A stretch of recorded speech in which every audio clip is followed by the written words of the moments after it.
નમસ્કાર વિદ્યાર્થી મિત્રો, ધોરણ 10 વિષય સામાજિક વિજ્ઞાન, પાઠ 8, પાઠ 3. જમીન. જમીન નિર્માણ સામાન્ય રીતે ભૂસપાટીનું ઉપલું પડ જેમાં વનસ્પતિ ઉગે છે તેને આપણે જમીન તરીકે ઓળખીએ છીએ. જમીન પૃથ્વીના પોપડા પરના અનેકવિધ કણોથી બનેલું એક પાતળું પડ હોય છે. એમાં ખનિજો, ભેજ, હ્યુમ્સ, હવા વગેરે મળેલા હોય છે. માટીની નીચે તેમાં મૂળ ખડક ઘટ સ્તરો આવેલા છે. જમીન નિર્માણ મૂળ ખડકોના ખવાણ અને ધોવાણથી મળતા પદાર્થોથી થાય છે, જેમાં જૈવિક અવશેષો, ભેજ, હવા ભળે છે. અને રીતે કહ્યું તો જમીન ખનિજો અને જૈવિક તત્વોનું કુદરતી મિશ્રણ છે, જેમાં વનસ્પતિના વૃદ્ધિ અને વિકાસ કરવાની ક્ષમતા છે. હવે જમીન એટલે શું? તો જમીન એટલે પૃથ્વીના પોપડાની સૌથી ઉપરની સપાટી કે પડ કે જેને આપણે જમીન તરીકે ઓળખીએ છીએ, કે જેમાં વનસ્પતિના વૃદ્ધિ વિકાસ માટે જરૂરી એવા દ્રવ્યો અને જૈવિક દ્રવ્યો આવેલા છે. જોકે તેનું પ્રમાણ બધી જ જમીનોમાં સરખું હોતું નથી. આમ જમીન એટલે સેન્દ્રિય પદાર્થો યુક્ત ઝીણા કણોવાળો પોચો ખડક પદાર્થ, એટલે કે ભૂપૃષ્ઠ પરના માતૃખડક અને વનસ્પતિ દ્રવ્યોના મિશ્રણથી બનતા અસંગઠિત પદાર્થોનું ફળ કે સપાટી એટલે કે જમીન. મૂળ ખડકોને ઘસારણ અને ધોવાણના પરિબળો તોડી તેનો બારીક ભૂકો બનાવે છે. આ ભૂકો કે ચૂર્ણમાં વનસ્પતિ તથા જીવજંતુઓના વિઘટન કે સડવાથી બનેલ સેન્દ્રિય તત્વો તેમાં ઉમેરાય છે. આ સેન્દ્રિય તત્વો વનસ્પતિના વિકાસમાં મહત્વની ભૂમિકા ભજવે છે. જમીન નિર્માણમાં સમયગાળાના સંદર્ભે જે તે આબોહવાની અસર એટલી જ મહત્વપૂર્ણ અને વ્યાપક અસર કરે છે. આબોહવાવાળા પ્રદેશોમાં વિભિન્ન પ્રકારના ખડકોમાંથી બનતી જમીન લાંબા સમયગાળે એક જ પ્રકારની હોય છે. એટલે કે એક જ પ્રકારના માતૃખડકમાંથી ભિન્ન ભિન્ન આબોહવાથી બનનાર જમીન અલગ અલગ હોઈ શકે. જમીનના પ્રકાર, તેના રંગ, આબોહવા, માતૃખડક, કણરચના, ફળદ્રુપતા જેવી બાબતોને ધ્યાનમાં રાખીને પાડવામાં આવે છે. હવે આપણે જોઈએ જમીનના પ્રકારો. હાલમાં ભારતીય કૃષિ સંશોધન પરિષદ ICAR દ્વારા ભારતની જમીનને કુલ 8 પ્રકારમાં ડિવાઈડ કરવામાં આવી છે, જે પૈકી પર્વતીય અને જંગલ પ્રકારની જમીન પર્વતીય ક્ષેત્રમાં જુદી જુદી ઊંચાઈએ જોવા મળે છે. કુલ 8 પ્રકાર જોઈએ. પહેલી છે કાંપવાળી જમીન, નંબર 2 છે રાતી જમીન અથવા તો લાલ જમીન, નંબર 3 છે લેટરાઇટ જમીન, નંબર 4 છે કાળી જમીન, 5 છે રણ પ્રકારની જમીન, 6 છે પર્વતીય જમીન, 7 છે જંગલ પ્રકારની જમીન અને નંબર 8 દલદલ કે પીઠ પ્રકારની જમીન. હવે આપણે એક એક વિશે આપણે વિસ્તૃત આપણે માહિતી મેળવશું. સૌથી પહેલાં આપણે જોઈએ કાંપની જમીન. આ પ્રકારની જમીન ભારતમાં જે કુલ ક્ષેત્રફળ છે એને લગભગ 43% ક્ષેત્રફળમાં ફેલાયેલી છે. એટલે કે 100% જમીનમાંથી માત્ર 43%માં તો ખાલી આ કાંપવાળી જમીન જ છે. પૂર્વમાં બ્રહ્મપુત્ર ખીણથી શરૂ કરી પશ્ચિમમાં સતલુજ નદી સુધીનું ઉત્તર ભારતનું મેદાન, દક્ષિણ ભારતમાં નર્મદા, તાપી, મહાનદી, ગોદાવરી, કૃષ્ણા, કાવેરી, ખીણ પ્રદેશમાં પણ તે પૈકી મહાનદી, ગોદાવરી, કૃષ્ણા અને કાવેરીના મુખ્ય ત્રિકોણ પ્રદેશમાં આ પ્રકારની જમીન આવેલી છે. કાંપની જમીનનું નિર્માણ નદીઓના નિક્ષેપિત કાંપને આભારી છે. આ જમીનમાં પોટાશ, ફોસ્ફરિક એસિડ, ચૂનાનું પ્રમાણ વધારે જોવા મળે છે, જ્યારે નાઇટ્રોજન અને હ્યુમ્સની માત્રા ઓછા પ્રમાણમાં જોવા મળે છે. જો આ જમીનમાં કઠોળ વર્ગના પાક લેવાય તો તેમાં નાઇટ્રોજનની સ્થિરતાનું પ્રમાણ વધારી શકાય. આ પ્રકારની જમીનમાં ઘઉં, ચોખા, શેરડી, શણ, કપાસ, મકાઈ તથા તેલબિયા જેવા પાકો લઈ શકાય છે. નંબર 2 છે રાતી જમીન અથવા તો લાલ જમીન. રાતી અથવા તો લાલ જમીન ભારતના કુલ ક્ષેત્રફળના લગભગ 19% ક્ષેત્રમાં ફેલાયેલી છે. દક્ષિણ ભારતના દ્વીપકલ્પના તમિલનાડુથી માંડીને ઉત્તરમાં બુંદેલખંડ સુધી અને પૂર્વમાં રાજમહલની ટેકરીઓથી પશ્ચિમમાં કચ્છ સુધી તે વિસ્તરેલી છે. રાજસ્થાનમાં ઉદયપુર, ચિત્તોડગઢ, ડુંગરપુર, બાંસવાડા, ભીલવાડા જિલ્લામાં આ પ્રકારની જમીન આવેલી છે. આ જમીનમાં ફેરિક ઓક્સાઇડની હાજરીને લીધે તેનો રંગ લાલ છે અને નીચે જતા પીળા રંગમાં ફેરવાય છે. આ જમીનોમાં ચૂનો, કાંકરા, કાર્બોનેટ મળી આવતા નથી. મોટેભાગે જમીનમાં મેગ્નેશિયમ, ફોસ્ફેટ, નાઇટ્રોજન અને પોટાશની ઉણપ જોવા મળે છે. આ પ્રકારની જમીનમાં બાજરી, કપાસ, ઘઉં, જુવાર, અળસી, મગફળી, બટાટા જેવા પાકો લેવામાં આવે છે. એના પછીની જમીન છે, ત્રીજો પ્રકાર છે કાળી જમીન, બ્લેક સોઇલ. કાળી અથવા તો રેગુર જમીનમાં ભારતના કુલ ક્ષેત્રમાં લગભગ 15% ક્ષેત્રમાં ફેલાયેલી છે. આ જમીનનો ઉદ્ભવ દખ્ખણના લાવાના પથરાવાને કારણે થયો છે. સમગ્ર મહારાષ્ટ્ર, પશ્ચિમી મધ્યપ્રદેશ, આંધ્રપ્રદેશનો અને કર્ણાટકનો કેટલોક ભાગ વગેરે જગ્યાએ આ પ્રકારની જમીન જોવા મળે છે. ગુજરાતમાં સુરત, ભરૂચ, નર્મદા, વડોદરા, તાપી, ડાંગ જિલ્લામાં આ પ્રકારની જમીન આવેલી છે. આ જમીનના નિર્માણમાં લાવાઈ, ખડક અને આબોહવાની ભૂમિકા મુખ્ય છે. લોહ, ચૂનો, કેલ્શિયમ, પોટાશ, એલ્યુમિનિયમ અને મેગ્નેશિયમ કાર્બોનેટનું પ્રમાણ વધુ જોવા મળે છે. તેની ફળદ્રુપતા સારી ગણાય છે અને આ જમીનની ભેજ સંગ્રહ શક્તિ ખૂબ વધારે છે. જ્યારે ભેજ સુકાય ત્યારે તેમાં ફાટો કે તિરાડો પડી જાય છે. આ પ્રકારની જમીનમાં કપાસ, અળસી, સરસવ, મગફળી, તમાકુ અને હળદર જેવા કઠોળ વર્ગના પાકો લેવાય છે. કપાસના પાકને વિશેષ અનુકૂળ હોવાથી કપાસની જમીન તરીકે ઓળખાય છે. મિત્રો, જો કદાચ પ્રશ્ન પરીક્ષામાં પૂછે ભાઈ કે કપાસની જમીન વિશે માહિતી આપો, તો એનામાં મૂંઝાવું નથી. કપાસની જમીન જ કાળી જમીન તરીકે ઓળખાય છે. એનું બીજું નામ છે કપાસની જમીન. નંબર 4 છે લેટેરાઇટ કે પડખાઉ પ્રકારની જમીન. આ જમીનનું નામ લેટિન ભાષાના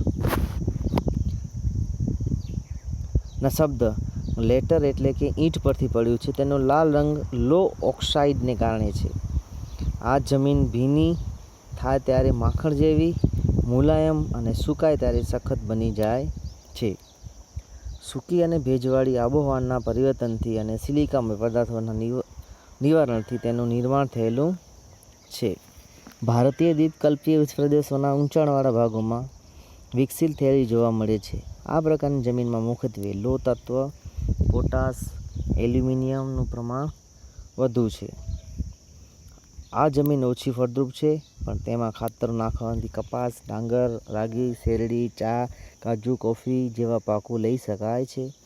આ જમીનને પડખાઉ જમીન તરીકે પણ ઓળખાય છે. મિત્રો, આનું બીજું નામ છે લેટેરાઇટ જમીન અથવા તો પડખાઉ જમીન. નંબર 5 છે રણ પ્રકારની જમીન. આ જમીન સૂકી અને અર્ધ સૂકી આબોહવાવાળી પરિસ્થિતિમાં જોવા મળે છે. આ જમીન રેતાળ અને ઓછી ફળદ્રુપ છે. તેમાં દ્રાવ્ય ક્ષારોનું પ્રમાણ વધુ છે.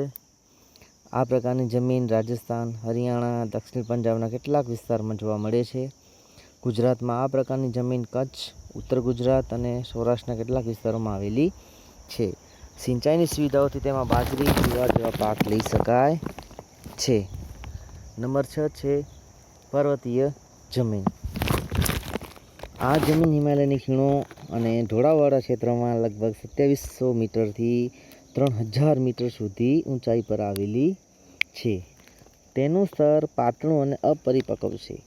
અસમ, દાર્જિલિંગ, ઉત્તરાખંડ, હિમાચલ પ્રદેશ અને કાશ્મીરમાં આવેલી છે. હિમાલયના સામાન્ય ઊંચાઈના ભાગોમાં દેવદાર, ચીડ અને પાઇનના વૃક્ષો આ વિસ્તાર જે જમીન આવેલી છે જમીનમાં જોઈ શકાય છે. નંબર 7 છે જંગલ પ્રકારની જમીન. આ પ્રકારની જમીનમાં હિમાલયના સંગતૃમ જંગલો 3000 મીટરથી 3100 મીટરની ઊંચાઈ વચ્ચે તથા સહ્યાદ્રી, પૂર્વઘાટ અને મધ્ય હિમાલયના તરાઈના ક્ષેત્રોમાં આવેલી છે. વૃક્ષોના ખરેલા પાંદડાથી ભૂસપાટી ઢંકાયેલી છે અને તે પાંદડા સડવાથી સેન્દ્રિય દ્રવ્યોનું પ્રમાણ વધવાથી જમીનનો ઉપરનો ભાગ કાળો બનેલો છે, જે જમીનના તળમાં નીચેની તરફ જતા ભૂરા કે લાલ રંગમાં ફેરવાય છે. આ જમીનમાં ચા, કોફી, તેજાના ઉપરાંત ઘઉં, જવ, ડાંગર વગેરે પાકો લેવાય છે. આ જમીન અત્યંત મર્યાદિત ક્ષેત્રો ધરાવે છે.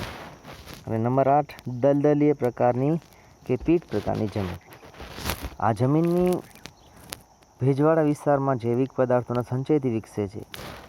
વર્ષા ઋતુ દરમિયાન આ જમીન પાણીમાં ડૂબેલી છે અને પાણી ઓસરતા એટલે કે નીચે ઉતરતા તેમાં ડાંગરની ખેતી કરવામાં આવે છે. આ જમીનમાં જૈવિક પદાર્થ અને ક્ષારોની બહુલતા અને ફોસ્ફેટ તથા પોટાશની અલ્પતા જોવા મળે છે. બહુલતા એટલે કે વધારે પ્રમાણે, અલ્પતા એટલે કે ઓછું પ્રમાણ. આવી જમીન ઓડિશા, પશ્ચિમ બંગાળ, તમિલનાડુના કિનારાના ભાગો, ઉત્તર બિહારનો મધ્ય ભાગ તથા ઉત્તરાખંડના અલ્મોડા જિલ્લામાં જોવા મળે છે. આ જમીનનું ક્ષેત્ર અત્યંત મર્યાદિત વ્યાપ ધરાવે છે. મિત્રો, અહીંયા આપણે જોયું કે જમીનના કુલ 8 પ્રકાર હતા. હવે આપણે જોઈએ જમીનનું ધોવાણ એટલે શું. તો ધોવાણ એટલે જમીનના કણોનું ગતિશીલ હવા કે પાણી દ્વારા એક સ્થળેથી બીજા સ્થળે સ્થળાંતરિત થવું. જ્યારે જમીન ઉપરના કણો છે એ કોઈપણ પ્રકારના વિકલ્પ દ્વારા, કોઈપણ પ્રકારના સ્ત્રોત દ્વારા એક જગ્યાએથી બીજી જગ્યાએ જાય. દાખલા તરીકે વધારે હવા લાગે છે અથવા તો પાણીને કારણે વધારે ઝડપથી માટીના ઉપરના કણો છે એ એક જગ્યાએથી બીજી જગ્યાએ સ્થળાંતરિત થાય એટલે કે એનું જવું. અન્ય રીતે કહીએ તો ઉપલા જમીનનું કણોનું ઝડપથી કુદરતી બળ દ્વારા અન્યત્ર સ્થળાંતર થઈ જવું. તેની ઉપરનું પડ બનતા વર્ષો લાગ્યા છે. તેના જમીન કણો ભારે વરસાદ કે તોફાની પવનોથી થોડા દિવસોમાં ખેંચાઈ જાય તો તે ખેત ઉત્પાદન ઘટે છે. આ પડની જાળવણી માટે ખેતી કરવા માટે ખૂબ જ અત્યંત જરૂરી છે. આથી જમીનનું ધોવાણ અટકાવવું જરૂરી છે. મિત્રો, તમે જમીન ધોવાણ માટે 8.4 નંબરની આકૃતિ જોઈ હશે, જેમાં વધારે પ્રકારે પાણીનો પ્રવાહ એકંદરે હોવાથી જે જમીન છે, સપાટ ખેતર હતા, મેદાન હતું, એમાં ખાડા પડી ગયા. મતલબ જે ખેતી લાયક જમીન હતી એ હવે ખેતી માટે જરૂરી, ખેતી માટે એમાં કોઈ પણ પ્રકારનો પાક લઈ શકાતું નથી. એટલે આના માટે આપણે જમીનનું ધોવાણ અટકાવવું ખૂબ જરૂરી છે. હવે જમીનના ધોવાણ અટકાવવા માટેના કેટલાક ઉપાયો આપેલા છે કે જે ઉપાયો થકી આપણે જમીનનું ધોવાણ અટકાવી શકીએ. તો આપણે જોઈએ એક પછી એક કે કયા કયા પ્રકારના આપણે ઉપાયો હાથ ધરવા જોઈએ. તો નંબર 1, જમીન પર ચરાણ પ્રવૃત્તિઓને નિયંત્રણમાં લેવી. એટલે કે જે જમીન એમ જ પડી છે, ઉપજાઉ નથી, કોઈ પ્રકારનું આપણે કોઈ પાકનું વાવેતર કરતા નથી, તો એવી જમીન ઉપર જે ચરાણ પ્રવૃત્તિઓ થાય છે એને થોડીક મહત્તમ થોડાક પ્રમાણમાં એના ઉપર નિયંત્રણ કરવું જોઈએ કે જેથી જો એના ઉપર ઘાસ હશે તો પાણી, માટીના કણો છે એ એનાથી છૂટા પાડી શકશે નહીં, જેથી એનું ધોવાણ થશે નહીં અને આપણે જમીન બચાવી શકશું. ઢોળાવાળી જમીનોમાં સમોચ્ચ રેખીય પગથિયાની તરહાની વાવેતર કરવું. એટલે કે એક ધારા જેમ પગથિયા હોય નિસરણીમાં, એવી રીતે એ આકારે ખેતરોને તૈયાર કરવા કે જેથી પાણી ધીમે ધીમે રોકાઈને આગળ જાય અને એનું ધોવાણ થાય નહીં. પડતર જમીનમાં વૃક્ષોનું વાવેતર કરવું કે જે એવી જ પડતર જમીન પડે છે, કોઈ પણ પ્રકાર ઉપયોગમાં લેવાતી નથી, તો એવી જમીનમાં ખાસ કરીને વૃક્ષોનું વાવેતર કરવું કે જેથી એના મૂળિયા છે ને જમીનના કણોને છૂટા થવા દેશે નહીં અને એનું ધોવાણ થતું અટકશે. પાણીના વહેડા પડેલા હોય ત્યાં આડબંધ બનાવવા કે જ્યાંથી એકધારું પાણી સ્પીડમાં ઝડપથી નીકળે છે, તો એ પાણીની ઝડપને ઘટાડવા માટે આડા બંધ બાંધવા કે જેથી પાણી રોકાઈને જાય, જમીનનું ધોવાણ કરે નહીં. આગળ છેલ્લે પાણીનો વેગ ધીમો પાડવા ઢાળવાળા ખેતરમાં ઊંડી ખેડ કરવી કે જે જગ્યાએ પાણીનો વેગ એટલે કે ઝડપ વધારે છે તો એને ધીમી કરવી છે. તો ધીમું કરવા માટે શું કરવું પડશે? જ્યાં જમીન થોડીક નમેલી છે, એક તરફ ઢાળ છે, ત્યાં કને ઊંડી ખેડ કરવી જોઈએ કે જેથી ઊંડી ખેડ કરવાથી પાણી રોકાઈને આગળ વધશે અને એના કારણે જમીનનું ધોવાણ અટકાવી શકાશે. મિત્રો, આકૃતિ 8.5માં તમે જોજો કે આડબંધ બાંધવાની છે ને પ્રવૃત્તિ ચાલુ છે કે જ્યાંથી પાણીનું વહેણ વધારે છે ત્યાં નાના નાના પથ્થરો મૂકી અને ત્યાં આડે બંધ બાંધવાનો પ્રયત્ન કર્યો છે કે જેથી પાણી રોકાઈને જાય અને જમીનનું ધોવાણ થાય નહીં. મિત્રો, એના પછી છે ભૂમિ સંરક્ષણ. ભૂમિ સંરક્ષણ એટલે જમીનનું ધોવાણ રોકીને જમીનની ગુણવત્તા જાળવવી. જમીન સંરક્ષણનો સીધો સંબંધ માટી કણોને પોતાની મૂળ જગ્યાએ જાળવી રાખવા સાથે છે. દુનિયામાં વિવિધ જગ્યાએ જે તે સ્થાન અને સમસ્યાઓને અનુરૂપ ઉપાયો પ્રયોજવામાં આવે છે. જો ભૂમિનું સંરક્ષણ ન થાય તો તેનાથી પૂરની શક્યતાઓ વધતા જાનમાલની સલામતીને જોખમ ઊભા થઈ શકે છે. આમ ભૂમિ સંરક્ષણ અત્યંત જરૂરી છે. ભૂમિ સંરક્ષણ માટે કેટલીક પદ્ધતિઓ આપેલી છે જે 8.6માં આપેલી છે કે ભાઈ પહેલું છે કે ઢોળાવ પરથી ઝડપથી પાણી વહે છે, તો એ પાણી જે વહે છે તો એના માટે શું કરવું જોઈએ. એના પછી છે મોટાભાગનું પાણી તેમાં સંગ્રહાય છે કે જે ઢોળા ઉપર કરેલ સમોચ્ચ ક્યારીઓ છે તો ક્યારીમાં પાણી રોકાઈને જશે. બીજી આકૃતિમાં બતાવ્યું છે કે ભાઈ ઝડપથી વહેતું પાણી જમીનમાં ખૂબ જ ઊંડે ઉતરે છે. એના માટે શું કરવું પડે તો ઢોળા ઉપર રોકાયેલું પાણી ધીમે ધીમે જમીનમાં ઉતરે અને ભૂગર્ભ સ્થળ ઊંચે લાવી શકે. એમાં સમયાંતરે જે ઢાળ છે ત્યાં કને ખાંચ બનાવવી જોઈએ કે જેથી પાણી રોકાઈ જાય અને અંદર પાણી જમીનની સપાટીની અંદર ઉતરે એટલે કે પાણીના સ્તર ઊંચા આવી શકે.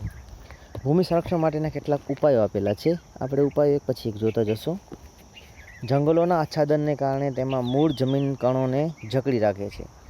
પહેલી વાત કરી છે વૃક્ષોનું વાવેતર, એટલે વધારે વૃક્ષ વાવવા કે જેથી વૃક્ષોના મૂળિયાઓ છે જમીનના કણોને છૂટા પાડવા દેશે નહીં.